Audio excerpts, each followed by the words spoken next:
ამერიკის შეერთებულმა შტატებმა გამოაცხადა ომის ახალი ფაზა ირანთან და მას ეკონომიკური ომის ფაზა უწოდა.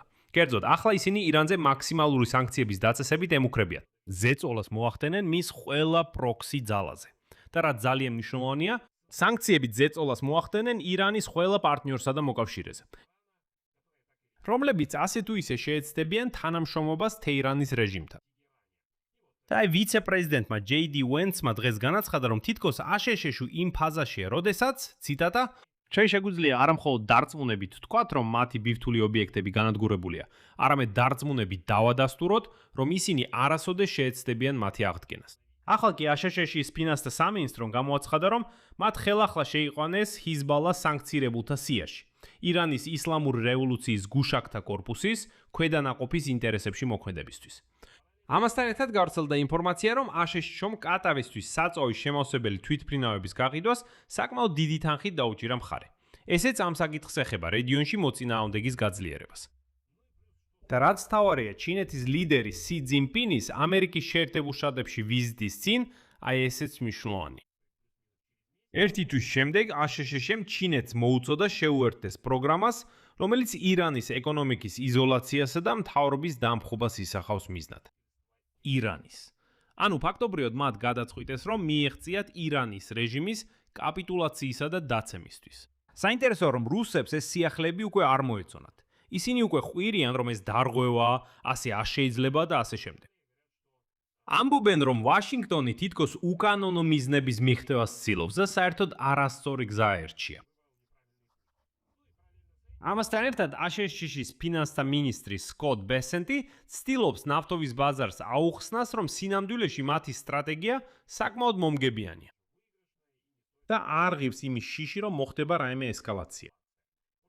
მოგლედ, მოდით ახლა ერთად გადავხედოთ დონალდ ტრამპის ეკონომიკური ომის ყველაზე ახალ განახლებებს ირანის წინააღმდეგ, რას მოიცავს და რას ცდილობენ ახლა მოაცვა. თეირანის რეჟიმს. გადავიდნენ ომის ცხელი ფაზიდან, ანუ როცა რაკეტები და ჭურვები მიფრინავს, ეკონომიკურ დახრჩობასა და ეკონომიკურ იზოლაციაზე.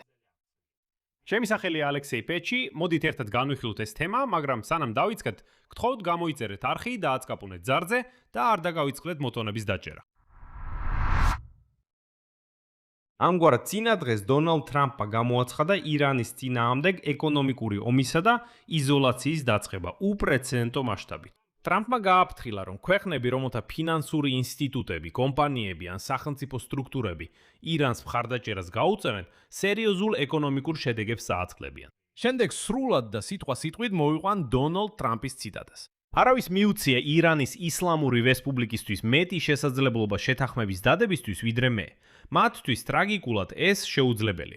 დღეს ვაცხადებ ყველაზე გამანადგურებელ ეკონომიკურ ოპერაციაზე, რომელიც ოდესმე ჩატარებულა რომელიმე ქვეყნის წინააღმდეგ. ეს იქნება ეკონომიკური ომი და იზოლაცია უპრეცედენტო მასშტაბებით. მათი ფლოტი განადგურებულია, მათი სამხედრო საჰაერო ძალები დამარცხებულია, მათი სამხედრო ქახნები ახლა ნანგრევებადაა აქცეული, მათი ვალუტა არაფრად რიფს, ხოლო მათი ქვეყანა ბეწვზე კიდია. დღეს ასევე ვაცხადებ, რომ ნებისმიერი ქვეყანა, რომელიც მის ფინანსურ ინსტიტუტებს, საწარმოებს, აეროპორტებს ან სახელმწიფო ორგანოებს, ირანისთვის ნებისმიერი სახის დახმარების გაწევის ნებას დართავს. თვითონაც შეეჯახება უზარმაზარ ეკონომიკურ შედეგებს. ნავთობის კონტრაბანდა, სუოპ ხაზები, ნაღდი ფულის გადარიცხვები, გაცვლები, გაცვლითი პუნქტები, გემების რეგისტრაცია, ფიქტიური კომპანიები. ეს ყველაფერი უნდა შეწყდეს ახლავე. თქვენ იცით ვინ ხართ, ეს იქნება ეკონომიკური გადამწყვეტი დღე. და ჩვენ გვჭირდება, რომ ყველა ჩვენი მოკავშირე ამერიკის შეერთებულ შტატებთან ერთად გვერდიგვერდ დადგეს, რათა იზოლაციაში მოაქციოს და დაამარცხოს ირანის საფრთხე. ეს მანიაკები ბოლო ამოსუნთქვაზე არიან და ეს ისტორიული ზომები პარალიზებას გაუკეთებს მათ და მათ შესაძლებლობას მთელ მსოფლიოში ტერორი დათესო.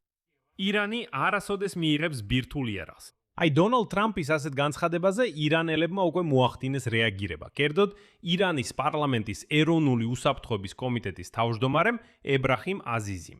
ებრაჰიმ აზიზიმ მოუწოდა აშშ-ს დაუყოვნებლივი შეწყვიტოს სპონსორობა, ყოფნა ახლო აღმოსავლეთში და მიიღოს ირანის ახალი რეგიონული წესრიგი. შემდეგ მისი ციტატა. ჩვენ ვაკვირდებით თქვენს თითოეულ ნაბიჯს. ნებისმიერი შემდგომი შეცდომა ან არასწორი გათვლა გამოიწვევს შედეგებს, რომლებიც ბევრად უფრო სერიოზული იქნება ვიდრე წინ. დაუყოვნებლივ შეწყვიტეთ თქვენი ყოფნა რეგიონში, სანამ ძალიან გვიან არ გახდა. და მიიღეთ ირანის მიერ დაწესებული ახალი რეგიონული წესრიგი. ნათელია, რომ აქ რა თქმა უნდა ირანელები კიდევ უფრო იბლატავებენ და წინასწარ გეტყვით, რომ ირანელები ნამდვილად არ მისცემენ დონალდ ტრამპს უფლებას უბრალოდ გაყინოს ომი და გადავიდეს ეკონომიკურ ბლოკადაზე. არა, ისინი რა თქმა უნდა შესაძლებლობის ფარგლებში გააგრძელებენ სარაგედო დარტყმებს, დრონებით შეტევებს, სანამ ტრამპი ეკონომიკურ დახრჩობაზე გადავა. ეს სრულად არნიშნავს იმას, რომ თუ ამერიკელები გადავიდნენ ეკონომიკურ დახრჩობაზე, ირანელებიც დათანხმდებიან საბრძოლო მოქმედებების შეჩერებაზე. ესე, ჩანს რომ ეს გაგრძელდება და ირანმა უკვე მიანიშნა ამაზე.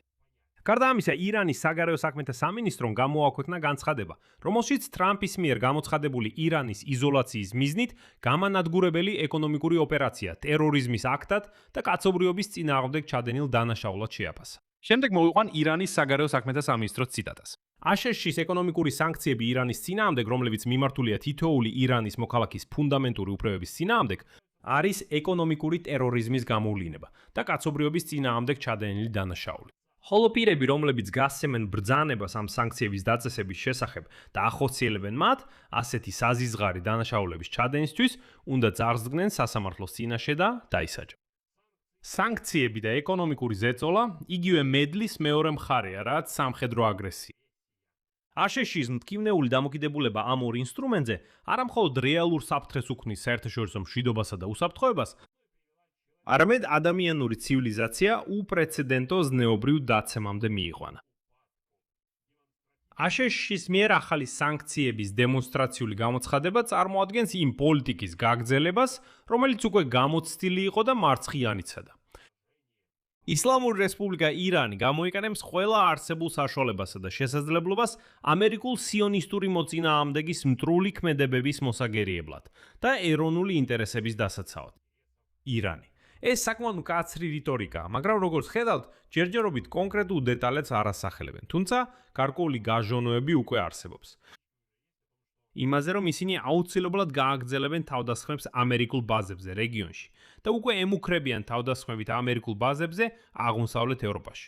და აი შემდეგ უკვე სკოტ ბესენდმა, აშშ-ის ფინანსთა მინისტრმა, ბოლოს დაიწყო კონკრეტული დეტალების დასახელება. რას გულისხმობენ და რა მოხდება საერთოდ? რა ეკონომიკური ზეწოლაა ეს და რა უპრეცედენტო ეკონომიკური იზოლაცია, როგორც ბესონმა თქვა, ისტორიაში. ბესონმა განაცხადა, რომ აშშ-ის ახალი პოლიტიკა ირანის მიმართ, რომელიც მაქსიმალურ ეკონომიკურ ზეწოლას ითვალისწინებს, ამცირებს მასშტაბური ომის ალბათობას. ბოლ ეს სწორედ ცხელი ფაზიდან ეკონომიკურზე გადასვლა. აშშ-ის ფინანსთა მინისტრმა განაცხადა, რომ სოფლიო ნავთობის ბაზრები, რომლებიც უკვე რამდენიმე კვირა ზრდას აჩვენებენ, არასწორად აღიქვამენ ვაშინგტონის ახალ პოლიტიკას თეირანის მიმართ. ჩემს მხრივ დავამატებ, რომ სკოტ ბესონი უბრალოდ არავინ იგებს თქვენს პოლიტიკას თუ გულწრფელად ვიტყვით. რომ ტრამპი ხვიროდა ეპიკური რისხვა, აი ახლა ეს ეპიკური რისხვა დასრულდა. ასე რომ შედეგს ვერ მიაღწია. არც ერთი მიზანი, რომელიც ომის დასაწყისში 26 წლის 28 თებერვალს დაისვა, მიღწეული არ არის. გავიდა ნახევარი წელი და ტრამპი ამბობს, ეხლა ჩვენ სამხედრო კომპონენტიდან ეკონომიკურზე გადავდივართ. და აი ბესონი ამბობს, მე ვფიქრობ, ნავთობის ბაზრები არასწორად იგებენ. რას ნიშნავს ეს ეკონომიკური ზეწოლა? ჩვენ გვაქვს ასიმეტრიული ინფორმაცია და არ ვარ დარწმუნებული, რატომ გაიზარდა ნავთობის ფასი ამის გამო. თუ ჩვენ ახორციელებთ მაქსიმალურ ეკონომიკურ ზეწოლას, ეს ნიშნავს, რომ სავარაუდოდ მასშტაბური საბრძოლო მოქმედებების განახლება არ იქნება. ძალიან უცნაურია ამის მოსმენა ისეთი ქვეყნის ფინანსთა მინისტრისგან, როგორიცაა შეერთებული შტატები, როცა ის ამბობს. ბოლომდე ვერ ხვდები, რატომ ძვირდება ნავთობი. რა ხდება ამბობს, რატომ ძვირდება ნავთობი. კიდევ ერთხელ ხედავთ, სკოტ ბესონი პირდაპირ დარწმუნებულია, რომ თუ აშშ-ში ომის ეკონომიკურ კომპონენტზე გადავა, მაშინ ყველა დანარჩენიც ასე მოიქცევა. აი ეს უცნაური ლოგიკა. ანუ არავინ უგრძალავს ირანს, უბრალოდ ესე ვთქვათ. არავინ შეაჩერებს ირანს დარტყმების გაგრძელებაში. გააგრძელებს ირანი ხომალდების დაბომბვას ჰორმუზის სრუტეში? გააგრძელებს. ეცდება თუ არა ამერიკულ ბაზებზე შეტევას რეგიონში? ეცდება. და მაშინ ის კიდევ უფრო გაამწვავებს სიტუაციას. ეს არნიშნავს იმას, რომ თუ აშშ-ი ამბობს, გადავდივართ ეკონომიკურ ნაწილზე, ირანი იტყვის, კარგი, მაშინ ჩვენც აღარ გავუშვებთ რაკეტებს. მაშინ ჩვენ აღარაფერს გავაკეთებთ, არც რაკეტებს, არც უპილოტოებს, არაფერი აღარ გაფრინდება. იმიტომ რომ ამერიკელები, აი, ისინი ხომ გადავიდნენ სხვა ფაზაზე. და აი ბესონი, დიდი ომი არ იქნება. კიდევ ერთხელ ეს არ ნიშნავს იმას, რომ ირანელები გაჩერდებიან. თუმცა საინტერესოა, რომ რუსებმაც უკვე გამოეხმაურნენ ამ ახალ მეთოდს ან ახალ სტრატეგიას აშშ-ს მხრიდან. და დღეს რუსეთის ელჩმა ირანში მიხაილ ულიანოვმა გააკრიტიკა დონალდ ტრამპის განცხადება, რომელშიც მან თეირანს უპრეცედენტო მასშტაბის ეკონომიკური ომითა და იზოლაციით დაემუქრა. რუსმა დიპლომატმა განაცხადა, რომ თუ ვაშინგტონი სურს მიაღწიოს თავის მიზნებს, მან არასწორი გზა აირჩია ირანისთვის მუქარების გზით. მოსმენეთ, საჭიროა პატიოსანი დიპლომატიის წარმოება. შემდეგ ბოდიშით, მაგრამ უკვე მოვიყვან ციტატას ამ რუსი მიშკა ულიანოვისგან. ირანი 10 წლეულებია აშშ-ის სანქციების ქვეშ იმყოფება. თეირანმა აჩვენა თავისი უნარი გაუძლოს მაქსიმალურ ზეწოლას ტრამპის პირველი საპრეზიდენტო ვადის განმავლობაში. თუ ვაშინგტონი სურს მიაღწიოს თავის მიზნებს, მან არასწორი გზა ერჩია. დადებითი შედეგები შესაძლებელია მხოლოდ პატიოსანი დიპლომატიის გზით. რაც უფრო მალე გაიგებს ამას აშშ-ო, მით უკეთესი. და შემდეგ, როგორც უკვე ერთ-ერთ წინა გამოშვებაში განვიხილეთ თქვენთან ერთად, ამ ეკონომიკური ზეწოლის ფარგლებში ვაშინგტონს შეეძლო დაეწესებინა სანქციები ჩინურ ნავთობ გადამამუშავებელ ქარხნებზე, რომლებიც ირანულ ნავთობს ყიდულობენ. და ჩინურ ბანკებზე, რომლებიც ამ ირანული ნავთობის ანგარიშსწორებებს ემსახურებიან. ეს ძალიან ძლიერ და მტკინეულ დარტყმას მიაყენებდა თეირანს. და აი სკოტ ბესენტ, ის ამერიკის ფინანსთა მინისტრი, განაცხადა, რომ ვაშინგტონი არ გამორიცხოს. პეკინი, ანუ ჩინეთი, იმ ქვეყნების სიაშია, რომლებსაც სთავაზობენ მხარი დაუჭირონ დონალდ ტრამპის ახალ კამპანიას ირანის ეკონომიკის იზოლაციისთვის. და როგორც მან აღნიშნა, თეირანში მთავრობის დამხობისთვის. ბესენტმა ხაზგასმით აღნიშნა, რომ ვაშინგტონი ელოდება როგორც მოკავშირეები, ასევე მოწინააღმდეგეები შეუერთდებიან გაძლიერებულ კამპანიას ირანის წინააღმდეგ. კითხვაზე, ახორციელებს თუ არა ვაშინგტონი ზეწოლას ჩინეთზე, ბესენტმა განაცხადა, რომ ციტატა ბევრი საუბარი უკეთესია კერძო ფორმატში გაიმართოს, თუმცა მოუწოდა პეკინს შეუერთდეს პროგრამას. მოკლედ, ჯერჯერობით უცნობია და დიდი ალბათობით სი ძინპინის ვაშინგტონში ვიზიტამდე სანქციები არ იქნება. ამ ფონზე აშშ-მ საბოლოოდ დაიწყო გარკვეული სანქციების შემოღება. როგორც ჩანს, ამ ეკონომიკური ზეწოლის ფარგლებში აშშ-ის ფინანსთა სამინისტრომ ხელახლა შეიყვანა ჰეზბოლას სანქციების სიაში, ირანის ისლამური რევოლუციური გვარდიის კუცის ძალების ინტერესებში მოქმედებისთვის. სანქციების სიაში ასევე მოხდა 10 ფიზიკური პირი, რომლებიც შედიან ქსელში, რომელიც პასუხისმგებელია ჰეზბოლასთვის ფულადი სახსრების გადარიცხვაზე. და აშშ-ის ფინანსთა სამინისტროს განცხადებაში ნათქვამია, რომ ეს ქსელი იყენებს კურიერებს, რომლებიც მოგზაურობენ კომერციული რეისებით. ავიარეისებით ლიბანს, თურქეთს, ემირატებსა და ირანს შორის, რათა სხვადასხვა იურისდიქციებს შორის ასობით მილიონი დოლარის გადატანა მოხდეს. ეს როგორც ფინანსთა სამინისტროში განაცხადეს, საშუალებას აძლევს ჰეზბოლას მიიღოს უცხოური ვალუტა ოფიციალური ფინანსური სისტემის მიღმა და გვერდი აუაროს სანქციებს. შემდეგ ფინანსთა სამინისტროს განცხადებაში ნათქვამია, ჰეზბოლა ხელახლა შეიტანეს სიაში ბრძანების ნომერი 132. 132/24-ის. შესაბამისად ცვლილებებით, იმის გამო რომ ის ეკუთვნის, კონტროლდება ან იმართება ქუცის ძალების მიერ, ისლამური რევოლუციის გუშაკთა კორპუსის. ან მოქმედებდა, ან სავარაუდოდ მოქმედებდა ქსირ ქუცის ინტერესებში, ან მისი სახელით. და ბოლოს ვამატებ JJD Vance-ის განცხადებას, რომელმაც თითქოს უნდა დაგვიხატოს, რა არის ეს ეკონომიკური ომის ახალი ფაზა. და აი JJD Vance-მა განაცხადა, რომ დიახ, დაიწყო ომის ახალი ფაზა ირანთან, რომელიც მდგომარეობს ეკონომიკურ ზეწოლაში თეირანზე. ციტატა. ჩვენ გავანადგურეთ მათი ჩვეულებრივი შეიარაღებული ძალები, ჩვენ დიდი ზეწოლა მოახდინეთ მათ სამრეწველო ბაზაზე, სადაც ადრე აწარმოებდნენ იარაღს, და ეხლა გარკვეულწილად შევდივართ ახალ ფაზაში, სადაც ყველაზე ეფექტური ინსტრუმენტი, რომელიც ჩვენ გვაქვს, არის ეკონომიკური ზეწოლა, რომელიც ჩვენ შეგვიძლია მათზე მოახდინოთ. და ეს დელიკატური ბალანსია, რადგან როცა მათზე ეკონომიკურ ზეწოლას ვახორციელებთ, ისინი შეეცდებიან ჩვენზე ეკონომიკური ზეწოლა მოახდინონ. მაგრამ ბოლო რამდენიმე კვირის განმავლობაში აშკარა იყო, რომ ისინი გაცილებით დიდ ზეწოლას განიცდიდნენ, ვიდრე ჩვენ.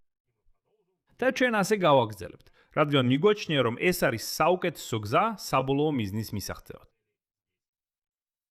ძალიან მოუწოდებ დონალდ ტრამპის მხარდამჭერებს დაიმახსოვრონ JJD Vance-ის ეს ციტატა.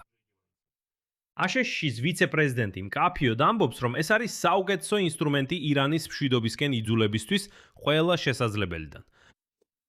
აქ ჩნდება კითხვა. თუ ეს არის საუკეთესო ინსტრუმენტი, სწორედ ეკონომიკური ზეწოლა, რისთვის იყო საჭირო ომის ეს ნახევარი წელი? რისთვის? შეგახსენებთ ომამდე, რომელიც დაიწყო 28 თებერვალს, აშშ ისედაც ახორციელებდა მაქსიმალურ ეკონომიკურ ზეწოლას, როგორც ამბობდა დონალდ ტრამპი. და თუ ეს მაქსიმალური ეკონომიკური ზეწოლა არის საუკეთესო ინსტრუმენტი მიზნის მისაღწევად, მაშინ კითხვა ჩნდება, რისთვის იყო საჭირო ომის ეს ნახევარი წელი? შეგვიძლია თუ არა განვიხილოთ JD Vance-ის განცხადება, როგორც ფაქტობრივად ხელმოწერა იმაზე, რომ ხო, შეცდათ დონალდ ტრამპის მთელი გუნდი. და ბოლოს დავამატებ კიდევ ერთ ფრაზას JD Vance-ისგან. ის ამბობს შემდეგ, ციტატა: ჩვენ იმ ფაზაში ვართ ირანთან ომის, როდესაც შეგვიძლია არა მხოლოდ დარწმუნებით ვთქვათ, რომ მათი ბირთვული ობიექტები განადგურებულია, არამედ დარწმუნებით დავადასტუროთ, რომ ისინი არასოდეს ეცდებიან მათი აღდგენას. მოკლედ რო ვთქვათ, ცურავდით და ნაპირთან დავიხჩეთ, როგორც ამბობენ. აქ წერტილებს დავაყენებ, ეს არის ყველა განახლება აშშ-ის ირანის წინააღმდეგ ომის ახალ ფაზაზე. კომენტარებში დაწერეთ თქვენი დამოკიდებულება ამ განცხადებებზე. ჩემი დამოკიდებულება ასეთია. აშშ-მ უკვე ეკონომიკური ომი დაიწყო ამ ცხელი ფაზის დაწყებამდე, რომელიც ნახევარი წელი გაგრძელდა. მაქსიმალურ შესაძლო ეკონომიკურ ზეწოლას ახორციელებდა. როდესაც ეს ეკონომიკური ზეწოლა არ იმოქმედა, დონალდ ტრამპი სამხედრო კამპანიაზე გადავიდა. მასიურ კამპანიაზე ირანის წინააღმდეგ დართმების მისაყენებლად. როდესაც ეს სამხედრო ზეწოლის სტრატეგია არ იმოქმედა, ტრამპი ეკონომიკურ ზეწოლას დაუბრუნდა და ახლა JD Vance თვალის დაუხამხამებლად ამბობს, რომ ეს ხომ საუკეთესო ინსტრუმენტია ჩვენს ხელში მიზნის მისაღწევად. აი ბოლოს და ბოლოს ამას მივახციეთ. ეხლა ნამდვილად ეკონომიკურად დავახჩობთ ირანს. რაღაც მკარნახობს, რომ ვერ დაახჩობენ. მაგრამ წერტილებს ვსვამ, დაწევეთ თქვენი კომენტარები, გამოიწერეთ არხი, დააწექით ძარს და არ დაგავიწყდეთ ლაიკის დაჯერა. ამით ყველაფერი დასრულდა, იზრუნეთ საკუთარ თავზე, ყველას დროებით.